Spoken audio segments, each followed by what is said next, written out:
एक बार भगवान बुद्ध अपने शिष्यों के साथ कहीं जा रहे थे। उनके एक शिष्य ने मार्ग में उनसे एक प्रश्न पूछा, भगवान, जीवन में पूर्ण रूप से कभी शांति नहीं मिलती, कोई ऐसा मार्ग बताइए कि जीवन में सदा शांति का एहसास हो। भगवान बुद्ध शिष्य का प्रश्न सुनकर बोले, तुम्हें इसका जवाब अवश्य देंगे, किंतु अभी मुझे प्यास लगी है, पहले थोड़ा जल पी लें। क्या हमारे लिए जल लेकर आओगे? इसके बाद शिष्य जल की खोज में निकला तो कुछ दूरी पर एक झरना नजर आया। वह जैसे ही करीब पहुंचा, कुछ बैलगाड़ियां वहां आ पहुंचीं और झरने को पार करने लगीं।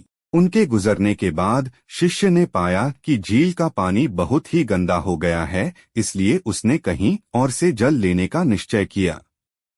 बहुत देर तक जब अन्य स्थानों पर जल तलाशने पर जल नहीं मिला तो निराश होकर उसने लौटने का निश्चय किया। उसके खाली हाथ लौटने पर जब भगवान बुद्ध ने पूछा तो उसने सारी बात बताई और यह भी बोला कि एक बार फिर से मैं किसी दूसरी झील की तलाश करता हूँ जिसका पानी साफ हो। यह सुनकर बुद्ध बोले, दूसरी झील तलाश करने की जरूरत नहीं, उसी झील पर जाओ। शिष्य दोबारा उस झील पर गया, किंतु अभी भी झील का पानी साफ नहीं हुआ था। शिष्य दोबारा वापस आकर बोला, उस झील का पानी अभी भी गंदा है। भगवान बुद्ध ने कुछ देर बाद उसे वहीं जाने को कहा। थोड़ी देर ठहरकर शिष्य जब झील पर पहुंचा तो अब झील का पानी बिल्कुल पहले जैसा ही साफ हो चुका था।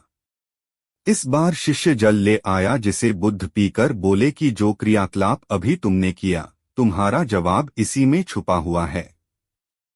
भगवान बुद्ध बोले, हमारे जीवन के जल को भी विचारों की बैलगाड़ियां रोज गंदा करती रहती हैं और हमारी शांति को भंग करती हैं।